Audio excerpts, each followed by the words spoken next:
Hello বন্ধুরা, তোমরা সব কেমন আছো? আশা করি খুব ভালো আছো। আজকে দোকানে দাদা নেই, দাদা ঘুরতে গেছে বেনারস গেছে কাশী বিশ্বনাথ দর্শন করতে, মন্দির দর্শন করতে।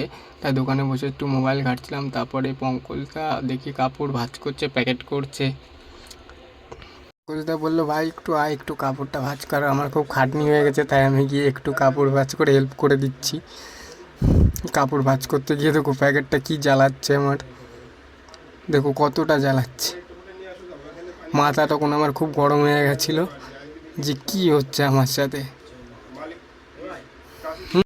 পঙ্কজদা বললো, আর কটা বাকি আছে? আমি বললাম, আর বেশি নেই, আর অল্প দুটো কাপড় আছে, আমি করে দিচ্ছি, তোমার আর করতে হবে না। এই লাস্ট একটা কাপড় আছে, এই কাপড়টা পুরো প্যাকেট করলে আজকের মতো আমার কাজ শেষ। আবার কালকে কাজ করব। ভিডিওটা কেমন হলো সবাই জানো। আবার দেখা হবে কালকে এক নতুন ভিডিও নিয়ে।